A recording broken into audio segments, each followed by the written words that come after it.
Hello everyone, welcome back to my channel, January 1st, 2026. We made it, guys. Here we are, another year. And I want to say one more time, Happy New Year to all of you who are watching me.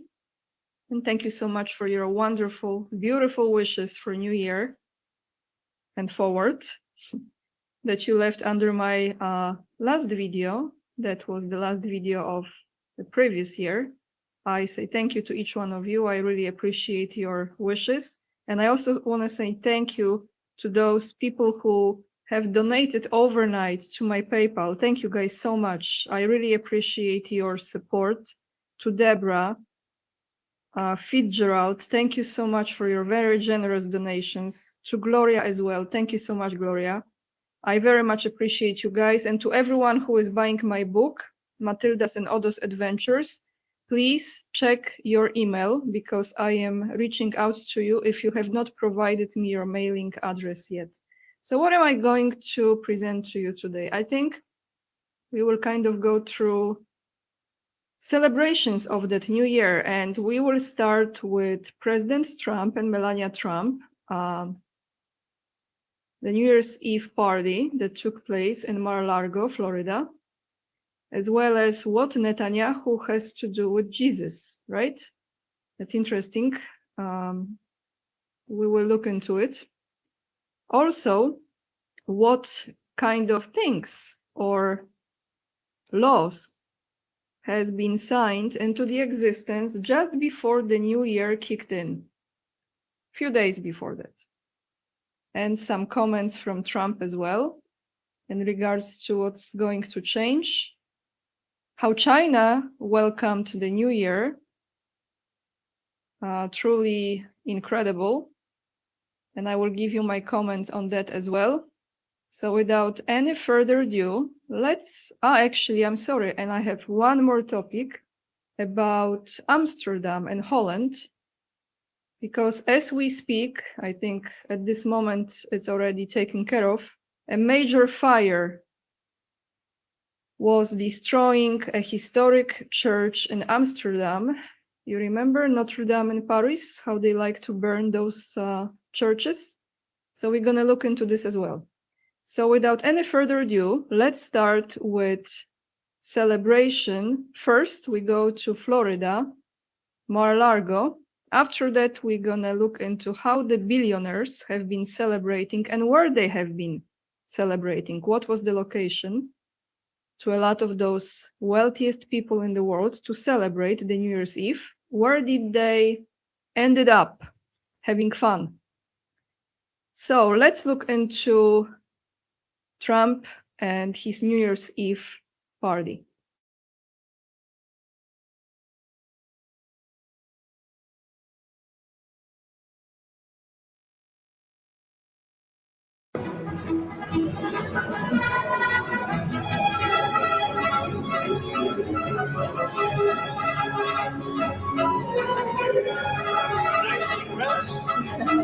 Hi, Mr. President. Hi. Mr. President, do you have a New Year's resolution? I have. Let's hear it. Peace on earth. Questions on the ground in Ukraine. Is that true?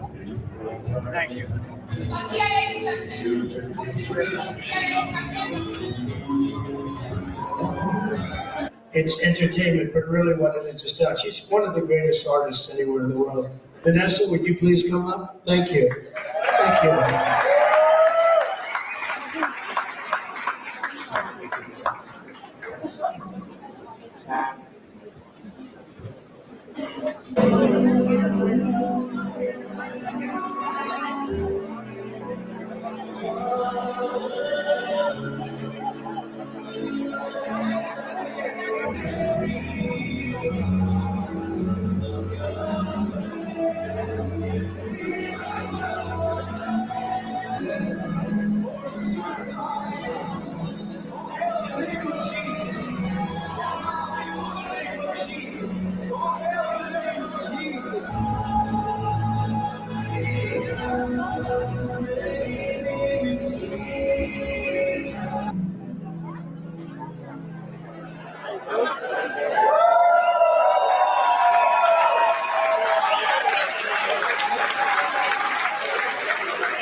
auction it off, and I'll start at $100,000. Okay?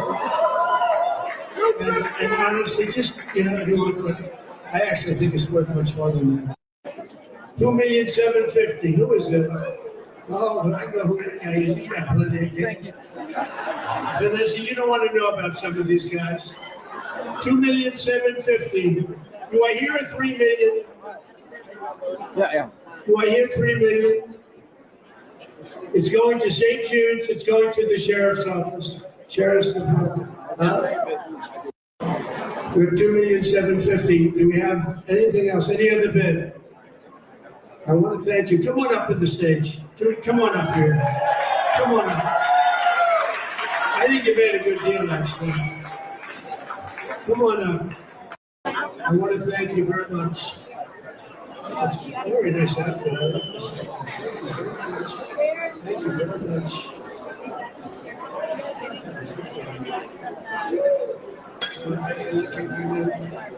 It's actually even more beautiful up close.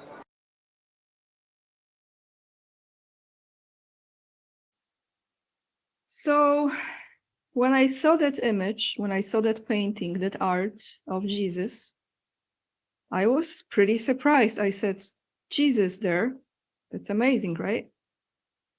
But then I reminded myself that at the same time as Jesus was painted,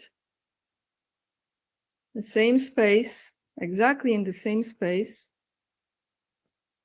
this person was also there. So Benjamin Netanyahu and his wife, I think his wife's name is Sarah, right? They attended the New Year Eve's party in Palm Beach, Florida. So can anyone please tell me, first of all, how awkward is this that you have a man celebrating New Year's Eve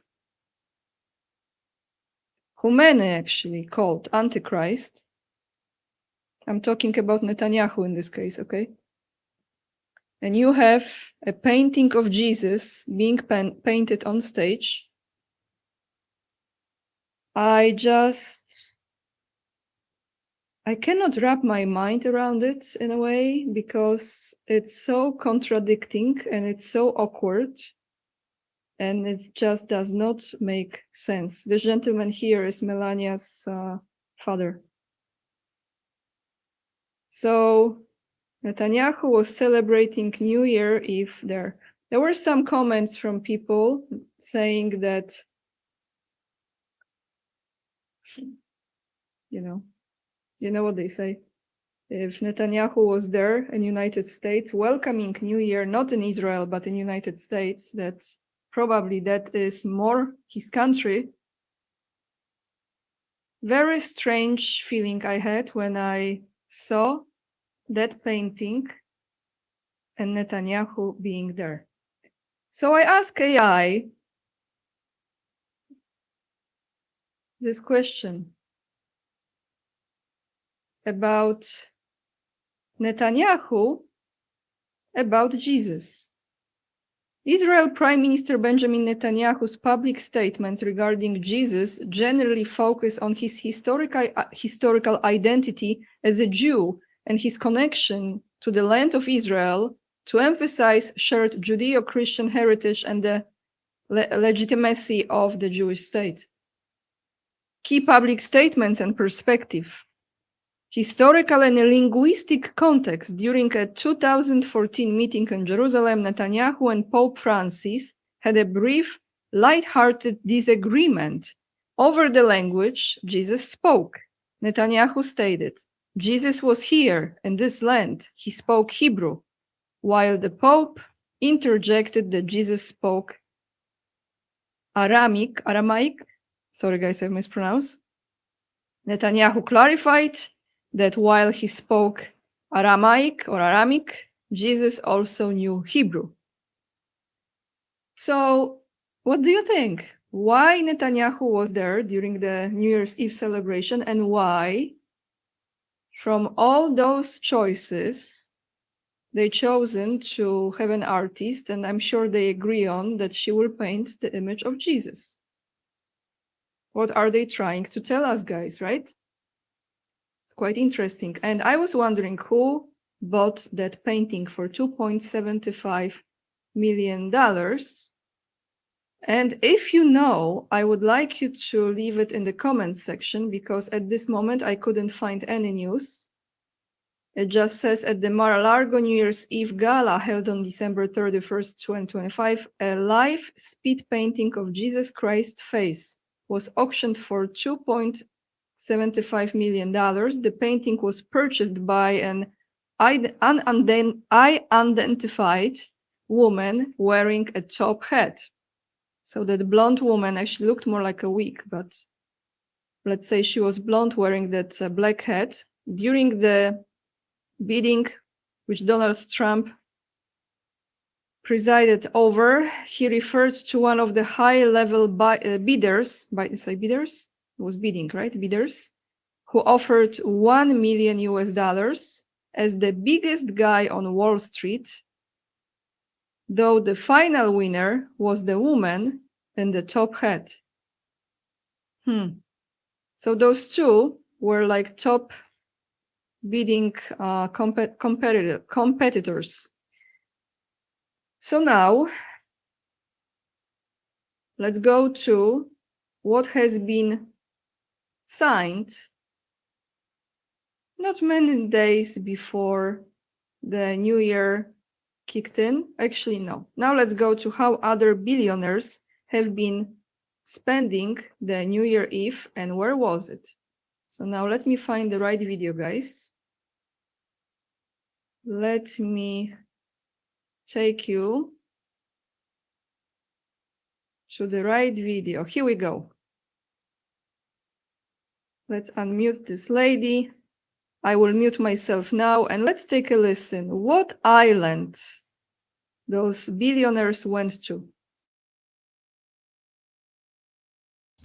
Is the island of St. Bartholomew. And all of those purple little triangles are billionaires and their associated super yachts. This photo was taken today because all of these billionaires and their super yachts have decided to converge on St. Bartholomew Island for New Year's. You see, every year around New Year's Eve, the world's elite class, the billionaires and their pet celebrities and pet politicians, gather here, specifically at the Eden Rock Hotel, for a super yacht festival. For reference, this is where the Eden Rock Hotel is, if you're in the area. Also feels important to point out that this is where St. Bartholomew is, and this is Jeffrey's Island. And this year's guest list is stacked. We've got that evil bald man, Jeff Bezos, Miriam Adelson, that Israeli lady, or American lady. I don't know. Her allegiance kind of depends on the day. And then a bunch of other folks. Also, notably, Dr. Phil is there. I saw he was on the list this year as well. This next figure just drives me a little bit insane, so I have to tell you. But over the next few days, over 80% of all of the wealth on Earth will congregate on St. Bartholomew. Last year, 173 people attended the New Year's Eve celebration at the Eden Rock Hotel, which is located right there. And we are literally looking at most of all of the wealth on Earth right there.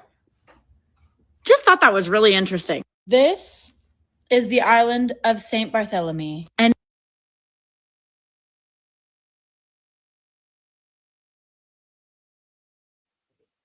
So there you have it, very close to Jeffrey's Epstein Island. And I'm just wondering why the biggest donor to Trump's campaign, that lady, you know, Adelson, Miriam, right? Why she was not at the Mar-a-Lago, but she was there. Very interesting, very interesting. So now let's look into what has been signed into existence as far as the nature goes before the end of last year. This is from December 12th, so I'm not sure exactly what day it was, but around this time, Trump just signed away 13.3 million acres of Alaska. Using the Congressional Review Act, a legislative loophole as a fast track to overturn the Central Yukon Resource Management Plan. 13.3 million acres of Alaskan public lands are now open to mining and extraction. The Arctic Refuge's coastal plain, home of the Gwich'in peoples and porcupine caribou herd, is now available for drilling. This clears the way for the Ambler Industrial Mining Road, a 211-mile corridor that would cut through gates of the Arctic National Park, threatening Alaskan land, water, and ways of life. This year is the first time Congress has ever used the Congressional Review Act to overturn local land planning. Repealing the plan makes it easier to fast-track industrial access. So this is a threat to the food security, subsistence, hunting grounds, the water people drink, and the wildlife that sustain communities. Amazing, huh? So now, let's take a listen to something that I'm sure many of you already heard, what Trump has to say about 6G. We know 5G, now what he has to say about 6G.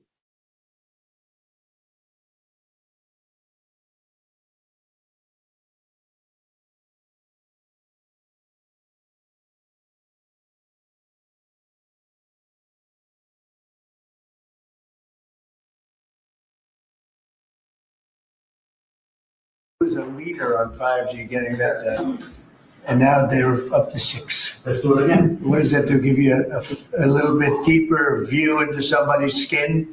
See how perfect it is? I like the cameras the old days. So they just had a nice feature. Now they cover every little. Let's see, Michael, you're in good shape. You're not gonna, but I tell you, it's the 6 is coming, huh? 5G. I was a leader on 5G getting that done. And now they're up to 6. Let's do it again. What does that do? Give you a little bit deeper view into somebody's skin? See how perfect it is? I like.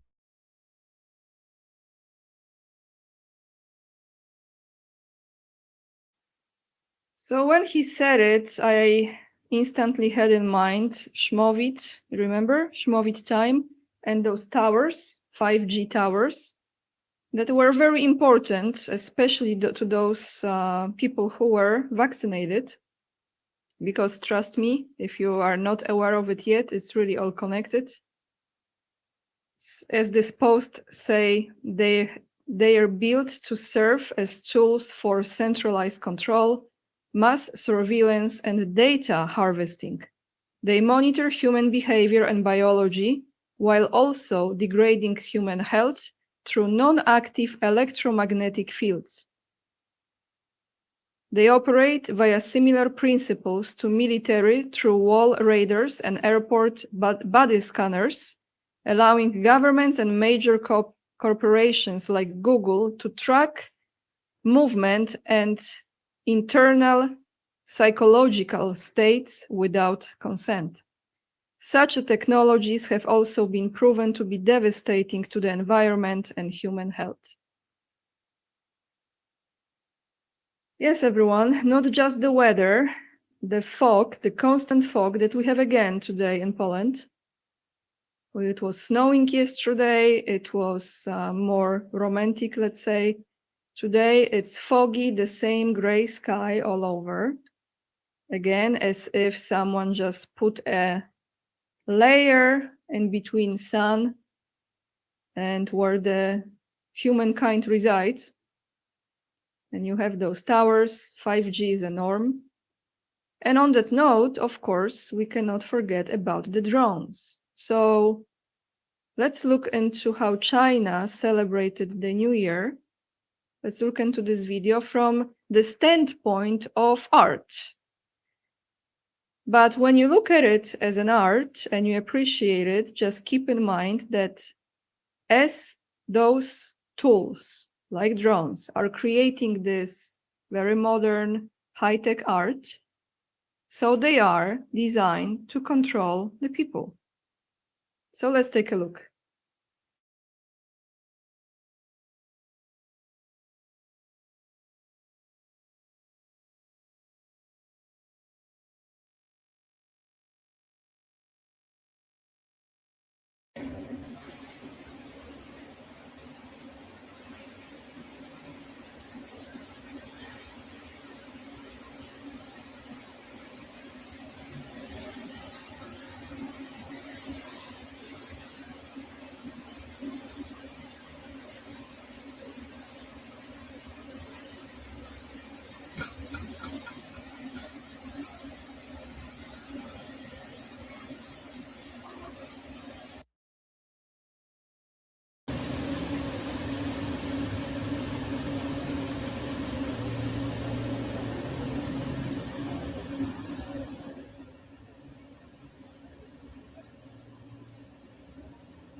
So you saw incredible art, incredible technology, and incredible progress. Like I say, those drones, as they create art, they are used for controlling people. The year of the horse, we will end the video with this horse later on. But before I do that, we have to jump into a story that's taking place in Amsterdam. So let's take a listen. What church is burning or has burned already in Amsterdam, right in the center of the city, historical church. First, we're gonna look at what took place last night, and then we will be going through the story of this church. Let me find the right video, guys. Here you can see the beginning. So let me mute myself. Let's take a listen what took place yesterday, last night. Blaze so great there was no saving the church tower. A blaze so great there was no saving the church tower.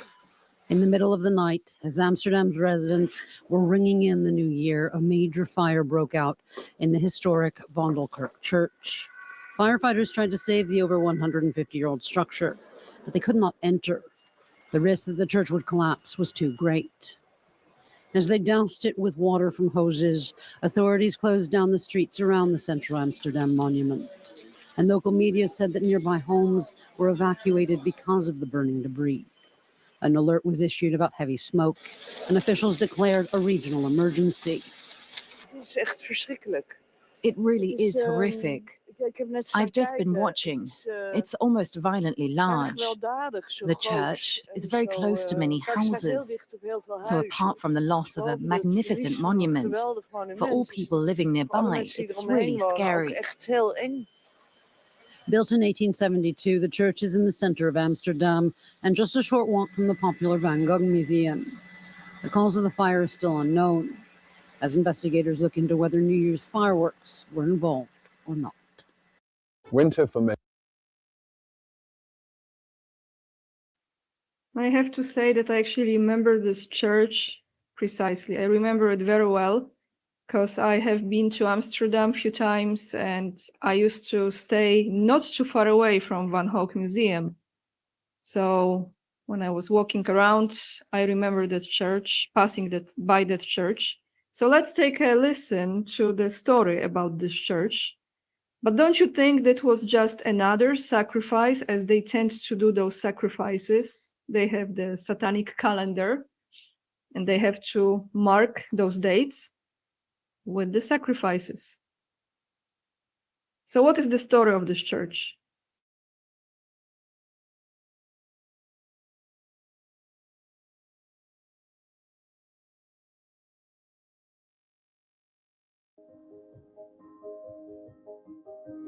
My name is Fred Hakou and I'm working as a volunteer for an organization called Stadsherstel.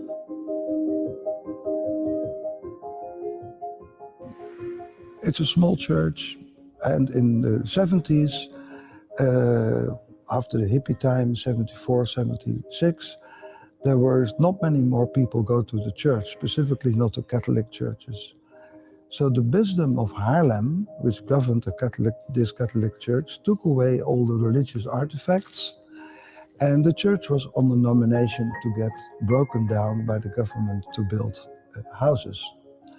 But the neighborhoods, they protested a lot and they took a lot of action. So the church was preserved, and then they decided to restore the church.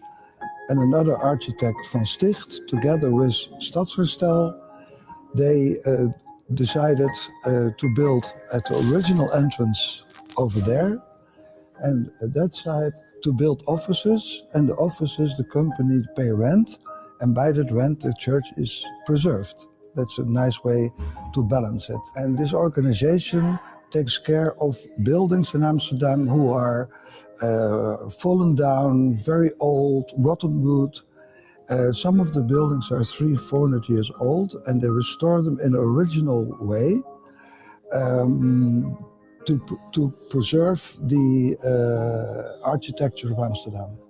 If you like to help preserve the old city of Amsterdam, particularly the center, but also some particular buildings around Amsterdam, then please become a member of Stadsherstel. You can find us on the website. If you are a member of the organization, you get this magazine sent home, and they report with pictures and explanations what they did with the money you gave.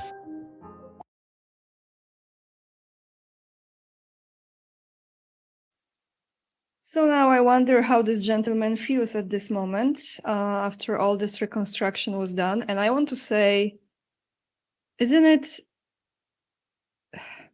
you know, guys, look, when they do resets, they have to destroy the old world.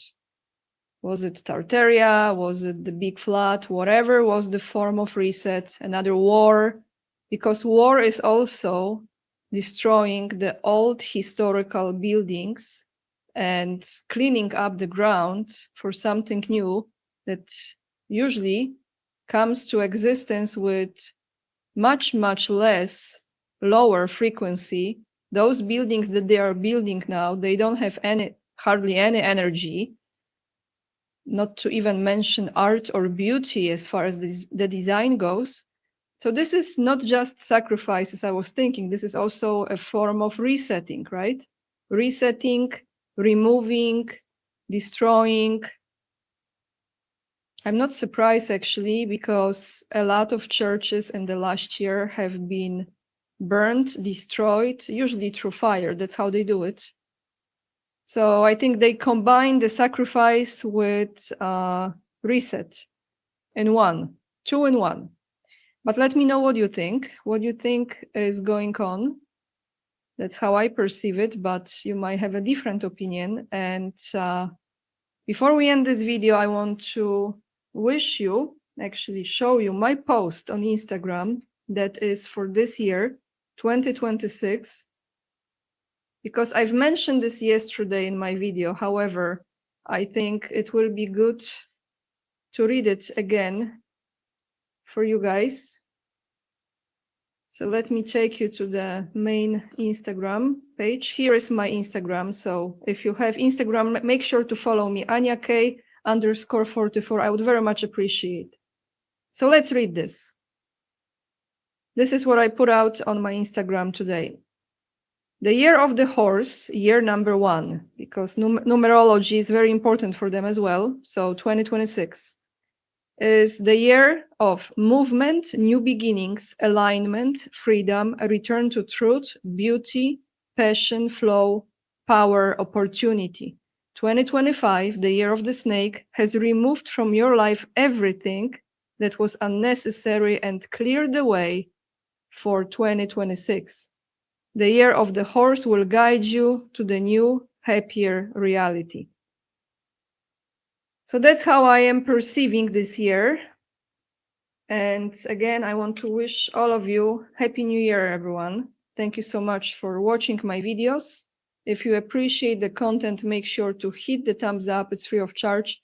Subscribe to my channel, also free of charge. Leave the comments down below the video. Let me know what you think. And if you choose to support my work, the best way is to purchase my book by making payment on PayPal. The amount is mentioned down below the video in the description box. This is book number 1, Matilda's and Odo's Adventures. Another thing with books, I think we have to really hold on to the paperback print books, because that's another thing that they love to destroy. And another way of supporting me is also donating on PayPal, becoming my Patreon member or local supporter. And if you have Instagram, like I said before, make sure to follow me there. All the links to what I was presenting to you today are attached in the description box underneath the video.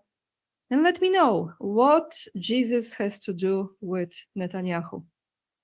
Lots of love, everyone. And remember, we are the leading edge and we are saving humanity. And I see you in another video. Bye, guys.